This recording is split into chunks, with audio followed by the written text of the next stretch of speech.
The latest royal headlines are fueling fresh debate online, with Meghan Markle facing criticism over reports involving empty seats at a public event, while Prince William is drawing attention for a memorable interaction during a hospital visit. Adding another layer to the discussion, body language expert Scott Rouse has weighed in on some of the moments that have royal watchers talking. Today, we're breaking down the controversy, the reactions, and what these stories may reveal about public perception of two of the most talked about members of the royal family. Let's get into it. Public perception has become a central theme in discussions surrounding Harry and Meghan. Since stepping back from royal duties, the couple has pursued media projects, charitable initiatives, and business ventures that place them firmly in the public eye. As a result, every appearance, interview, and event tends to be analyzed through multiple lenses. Supporters view criticism as evidence of disproportionate scrutiny. Critics argue that public figures inevitably face evaluation based on visibility and influence. Regardless of where people stand, stories like this demonstrate how quickly narratives can form online. Meanwhile, Prince William generated attention for a hospital visit that many viewers described as warm, engaging, and personable. The interaction reportedly involved light-hearted conversation and a natural rapport with those he met during the engagement. Some observers characterized the exchange as flirty, while others simply saw it as William's friendly and approachable style. Public engagements are a major part of royal life, and moments like these often resonate because they show a more human side of public figures. The clip quickly gained attention online, with many viewers praising William's ease in connecting with people during official visits. This is where Scott Rouse enters the conversation. Known for analyzing body language and communication, Rouse often examines public interactions to identify patterns in confidence, engagement, and emotional expression. In situations like these, analysts typically focus on factors such as eye contact, facial expressions, posture, hand gestures, interaction dynamics. When discussing William's hospital appearance, observations may center on how comfortable and engaged he appeared during conversations. Regarding Meghan-related discussions, analysts often examine how public reactions align, or fail to align, with what can actually be observed in available footage. It's important to remember that body language analysis involves interpretation rather than definitive conclusions. One reason these stories attract so much attention is the contrast in media narratives. Cuff he is, like how silly he is, like just off the cuff. Like, again, another organic moment thanks to Dot, 94-year-old flirt alert Dot. Yeah. He seemed happy to be there, and I think that you can be quick on your feet when you're comfortable in this situation you're in. Is that true? Yeah, and you can tell he's doing this isn't set up or anything, obviously, but he's on the edge of all that you can see his wit in action because he's not sure how that's going to come out either because you can see his body totally collapses, his legs come together, his arms come down, the whole thing because he's kind of embarrassed of that whole thing. Oh, really? And smiling this big old huge smile. So, but he's trying to be nice. He knows there's nothing mean there. He knows there's nothing there going to make him look bad or anything like that. But he's trying so hard to engage with that woman. Mm-hmm. He's trying to do what he's there to do. I think that's when we're seeing when Harry talks about my duty and Andrew talks about my duty. That's what this guy's doing. He's going out talking to these people. They're in an old folks home, and he's going there. They're going to talk about that till the day they're not here anymore. Now, the day they met, Prince William, they're going to talk, and they're talking about it right now. There's somebody that was in that room talking about it right now. I bet you $100. So I think from a body language perspective, even though he's closed down like that from embarrassment for a minute, he's totally open. We're just seeing nothing planned there. In other words, everything's off the cuff because how could you plan for something like that? Yeah. Nobody prepped him for that. No, nobody prepped him for Dot looking for a spooning partner. Nope. All right, let's pivot to the Sussexes. You sent me this video for their 8th anniversary. Meghan Markle not only shared a carousel of never before seen photos from their wedding, and again, to your point, look at me, because this is like on the heels of Catherine's Italy triumphant celebration, and everybody was just like in awe of Catherine. And then Meghan's like, "Don't forget my wedding anniversary." And she posted all of these photos on social media, but she also posted a really weird video. Unfortunately, let's watch that together. Oh my god. Okay. This is when Mama and Papa, when we got engaged, we had a party with all of our friends and we said everyone wear an animal onesie and we were penguins. We were penguins because they're together for life. Shut up. That's too bad. That's so cool. What is it with feet in these people, man? The first thing we see is his feet in there. I don't get it. I don't know what's going on, man. I'm just not doing it. It doesn't look her style either. Like, she's very minimalist, and it's two giant freaking penguins. It's like so bizarre. Yeah, this feels like an odd invasion of privacy between these two that insist so much that they should be left alone. But you can't. Not her. It's not going to happen. Anything. I don't know who's watching that. I really don't. Unfortunately, it was us. Look at that. Yeah, you send it back and forth. Like, oh, who's actually going? Oh my gosh, this is. There are people out there that are doing that. Correct. Obviously, there are people doing that. Mm-hmm. Okay. Yeah, I don't understand. For me, I don't get that. We're trying to figure out what the demographic is. We're still lost on who, just voluntarily chases after Meghan and Harry. Let's talk about this Geneva speech. Thank you, Dr. Tedros, not simply for your leadership at the World Health Organization, but for your clarity in recognizing that this is not simply a technology issue. It is a public health issue. And a human one. First response is like robotic. The outfit is so stern. The outfit is so serious. The outfit is so like matrixy. And then she takes some really weird breaths. Yeah. Are those breaths seeking oxygen organically, or is that a punctuation she's trying to make in the speech? This is rehearsed. I think she's read this a lot because she seems fairly comfortable doing it. However, she's trying to evoke an emotion that isn't there, that I'm not sure she could have. I don't know, but she's trying to make it look like this is very somber, and these people behind me are all not with us. It's fake. You've got a lot going on from a psychological perspective as well that leaks into her behavior, because those things, what do you call, barricades back there, which is the people behind me, which you should be saying is behind me is, are about 8 people who don't know who I am or what I'm doing, because they're all like pointing at stuff. And there's one guy. Well, no, she's saying in that context that the people behind her are the dead children. Yeah. Right, on the screen. I was going to say dead kid. But yeah, so that's, if I was her, that's what I would have said. There's a bunch of people, or if I was Thanos, there's a bunch of people behind her that don't care about her. But I see what you're saying with the big screens. Yeah. Yeah. But that's, she's trying to make it seem more important than it is. And watch how fast, we'll compare how fast she's talking now to her cadence, the speech she's talking toward a little bit later on. You'll see it slows down a little bit. Right now, she's getting all the nerves out of the way, trying to get comfortable with the situation, and trying to set the tone for what's coming. I think we should correct that, because I don't think that either one of us, we both believe that this is an important cause. Protecting children online is an important cause. I think the way we should position this is that the reason that maybe her tone is incorrect here because she is not the authority on it. That's okay. There you go. Yeah.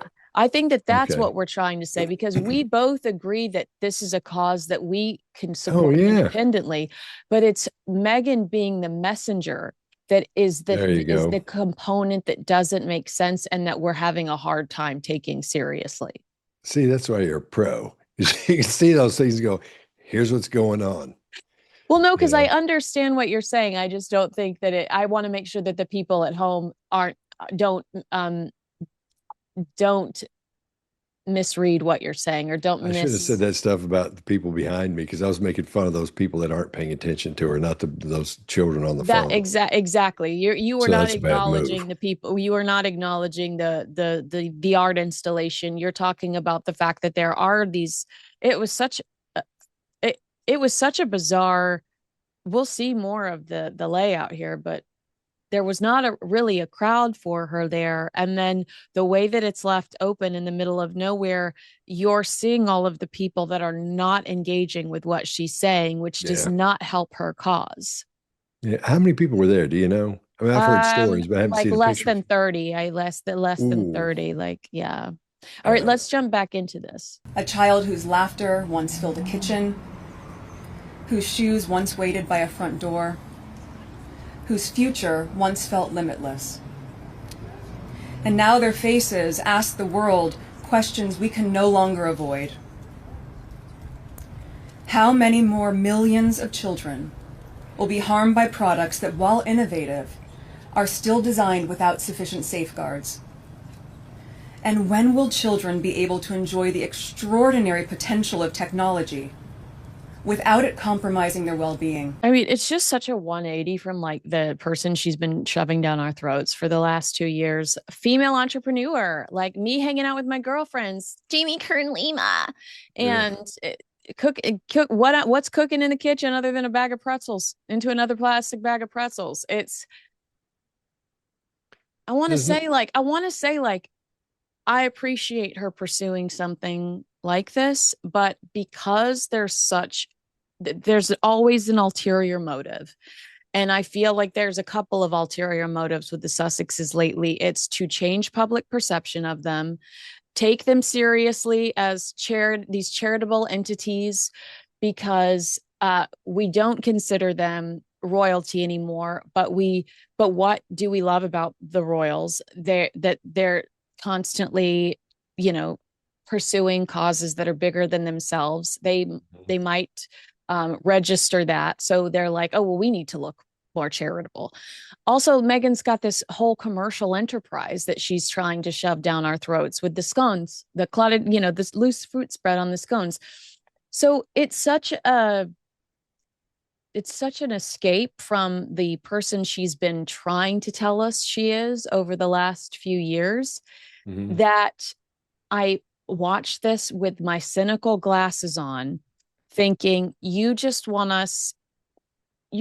to erase the last 6 years of harm you've been doing, because in my opinion, she bullied the Queen and Prince Philip, into their graves, in my opinion.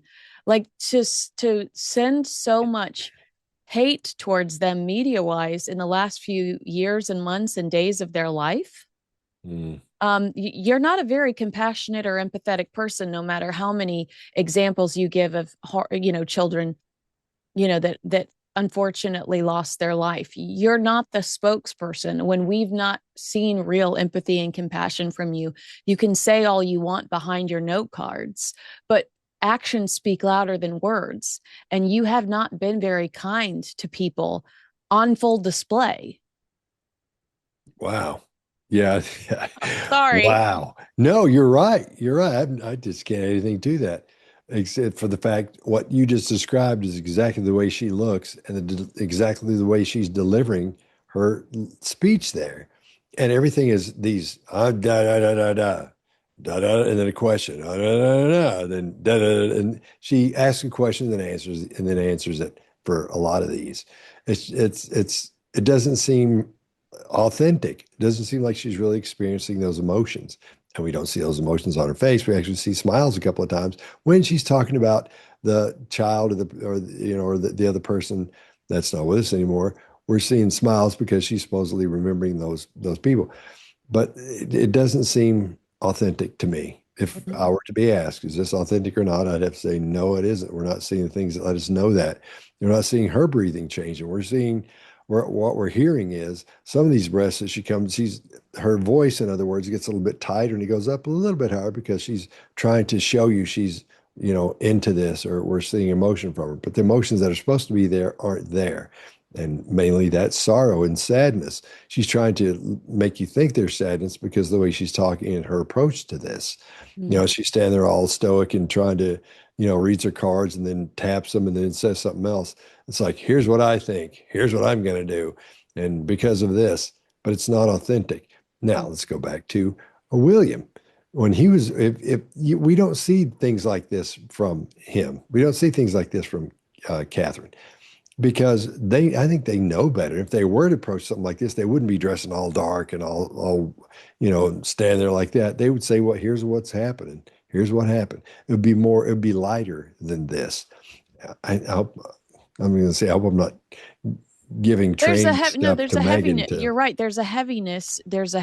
And there's a, like, no, you're going to take me seriously. It's like as an act, it's like she came from this place of being an actress. What should the wardrobe be? How should my voice sound? I want to sound like an authority. And is she internally fighting between sounding like an authority and showing empathy and compassion in this speech? Because to your point, she does do something with her voice where she's trying to be like, and now I care. And no, listen, this is important to me.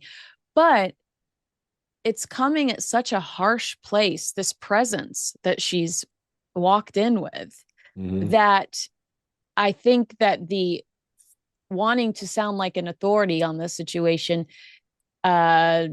negates any sort of sensitive delivery she's trying to deliver.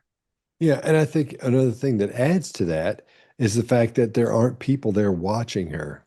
Yeah. Usually Harry's there with her, so people come and see what's going on because he's actually a royal. But there was, I don't know what's going on with that. But she's by herself and nobody cared because she has nothing to back that up with. Why is she an authority on that? Well, it's just so out of her wheelhouse. Yeah, to your point, it's just, again, like, we do care about this topic. And in fact, we should do an episode on how to actually protect children online, because you talked to me about some of this stuff offline, and it's something we do care about in real life. Yeah. But she did this speech like within days of sharing another picture of Lily online. And that's your actions do not meet your delivered speech. If you are that concerned about protecting children online, you would not be exposing your children in any way, shape, or form to the internet. They cannot consent to what's going on. Yeah, that's too bad. I agree with you, though. It would be a good idea to do, even if it's something short. Put together a short little episode, tell people how to actually protect your kids and what you want to do in case anything happens, those kind of things. Yeah, I'd be into that if you want to do something like that. Right, we can do that. Our issue is not with the message. We do agree that people should be protected online. I mean, yeah, everyone. I think that all of the rules should be tougher for online behavior. It's the messenger that is bothering us because she's not living this life that she's and it's classic. Like, it's them not living the life that they preach. You shouldn't take private jets. You should, like, Harry's built this company called Travelist where they try to minimize your footprint and your carbon footprint. But then Harry and Meghan are taking private jets everywhere. Wait, tell me about this. I don't know about this. Travelist? Harry has a company called Travelist, and in Travelist, the whole concept is that they're going to teach you how to shrink your carbon footprint. And then Harry and Meghan are like jet setting all over the place on private jets. And it's just like, live what you preach, bro. Live what you lecture. Live what you lecture. Like, if you're going to do this ragging on social media companies for not protecting children, why the hell do you have your children on social media? That's true. Yeah. Man, wow, we got to come up with something like that. We got to get it off that. That's how do we join whatever Ponzi scheme this has become for these two? All right, let's take a look at a few more minutes of. I don't know if I can do all 20 minutes of this. I'm going to be honest with you, but let's take a look at a few more minutes of this. These stories are not isolated. They are consistent. and they are not the fault of the child nor the parent. Across lived experience, court cases, authoritative medical and media journals, and testimony from families, a clear and urgent picture is emerging. At the same time, advancing technologies such as AI are not just repeating past mistakes, they are accelerating and amplifying them. She drags AI there for a second. And this is the same woman that while in Australia, while embracing children with cancer, while taking pictures with victims and survivors of the Bondi Beach shooting, she was promoting an AI app so that you could shop her closet in these pictures where she's embracing all of these vulnerable people. And then she goes and she's going to give a speech in Geneva about the dangers of AI. It's like, oh my God, do you hear yourself? Yeah, that's too bad. Yeah, you can't. Yeah, if you're going to talk, you better walk the walk. And I don't think she's doing that. That's not good. We talk about other reasons why it's not good. Yeah. But if you check out her body language in this is where she gets restless a little bit. She's moving back a little bit. She moves forward a little bit. She starts talking faster. Her voice goes just a little bit. The tone is a little bit higher. So that lets us know that her voice her larynx is being constricted a little bit by her voice, because maybe she's tightening up a little bit. It's not a lot. It's very subtle. But if you'll watch the way she starts backing up, and her speed, her cadence speeds up as well. So maybe that's something that bothers her in here. Maybe somebody's brought that up before. Wow. I'm going to look for that right now. All right. Prevention begins with one simple principle. Children must be saved by design, not saved by chance. Because danger now travels globally, instantly, invisibly, and intimately. And our protections must do the same. Did you notice anything else? Is there a place I could jump to in this speech? Because oh no, it's all horrifically boring. I mean, saw the whole thing. Yeah, I mean, I hate to be disparaging when this topic is important, but the messenger is a poor one. The messenger is not a good one. There's no charisma here. I feel like she's playing a part. I feel like she watched that show House of Cards, or she watched no, it's not House of Cards. There was a female president in House of Cards. I'll tell you what she watched. I feel like she watched Olivia Pope on that show Scandal, where there's the fixer that's having the affair with the president, and she's like trying to play that badass female, the way she enunciates certain words, and the way, again, with the cards, she's playing a role to me. And again, she's not living the lecture, and she's not the right messenger. That is the only way I could deliver this. I could watch Catherine, the Princess of Wales, talk all day long. It's that authenticity. It's that I live the life I'm, preaching about. And she doesn't preach. That's a terrible word, but she said, I live the life I'm teaching you about. Mm-hmm. And this is just not doing it for me. No, I think she's a little embarrassed too, because you see some, it's hard to tell from that distance, but I think the first thing I told you when I said, hey, I found this, here's the long version of that, is the embarrassment of, which is, I'm sure, what she's thinking about. That's probably ahead of all this, that she's trying to deliver this message, while at the same time being a little bit embarrassed that there's nobody there watching, or the small amount of people that are watching her. Mm-hmm. Yeah, so I think that probably plays a big part of it, is the embarrassment of that. And you've been you grew up in around Nashville, and you've been in the scene, you've been somewhere where you're casually out for the day, maybe you're just going to go grab lunch or whatever, you're running errands, and you see that there, I don't know who, George Strait is trying out a new song at the Bluebird, and you catch wind of it, and you run in there, and you catch something special. All of these people are walking around her. She's allegedly a royal, and you're not seeing any of those people stop or run to try to get a better view. They're all just, you know what I mean? We've been in a situation where we find out something special has happened. Oh, you guess what? They're filming an episode of the new Fresh Prince of Bel-Air down the street on my beach. And I'm going, I want to see what's going on. I'm going to walk a few blocks and see what's going on. Like, there is an alleged royal right there, and no one cares, Scott. So to solidify what you just said, I always look for what's missing. What's missing from those people back there that Enthusiasm, you see? care. Not only that, there's no videoing going on. Yeah. There may be, I think, for 1 second, some guy gets his picture made or something. That's about it. But there's nobody videoing it. So nobody finds it important or feels like they'll be able to say, look what I saw, look where I was. Nobody cares. I don't think anybody knows that's her. It could be bad publicity or whatever. They don't have any signs up or something. But that's pretty bad. That's pretty bad. Well, And you can she's see also that on her. supposed to be one of the most recognized famous women, according to her. According to Harry, Harry was saying the reason why we left the British royal family is they were jealous of Meghan's popularity and success. And you're right, nobody recognizes her, nobody cares. Whereas if it was King Charles standing there delivering a similar speech, or the Prince and Princess of Wales, not only would there be huge crowds, but they would just be instantly recognizable. Nobody knows who she is. Nobody cares. She's dressed in very odd, in my opinion, like a crypt keeper. I don't understand this. You know, you need it. And again, I think she's trying to overcompensate for the fact that she realizes she's really, truly not an authority in this space. She's trying to force it.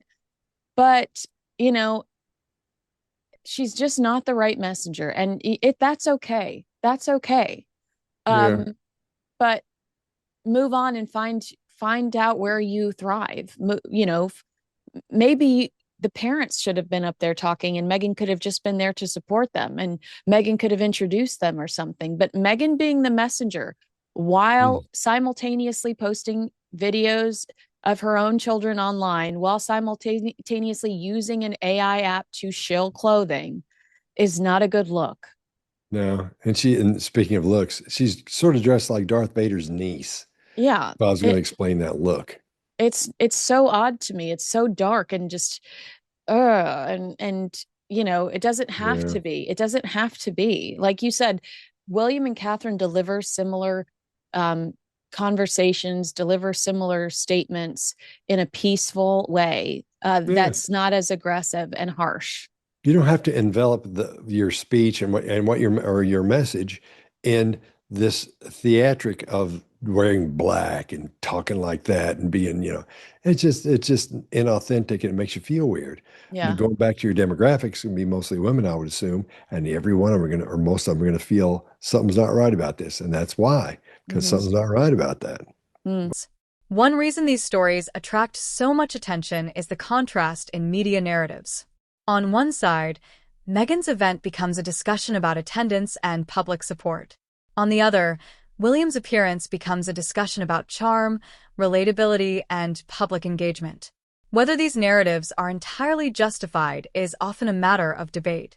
What remains undeniable is that both Meghan Markle and Prince William continue to generate significant public interest, and their actions are frequently viewed through very different lenses. The stories surrounding Meghan Markle and Prince William may be very different, but they highlight a common reality. Every public appearance by a senior royal figure is likely to be analyzed, debated, and discussed across media platforms. As new developments emerge, the conversation surrounding the royal family shows no signs of slowing down. What do you think? Was the attention surrounding Meghan's event overblown? And do you think Prince William's hospital interaction deserved the praise it received? Share your thoughts in the comments below. If you enjoyed this video, don't forget to like, subscribe, and turn on notifications for more royal news, analysis, and commentary.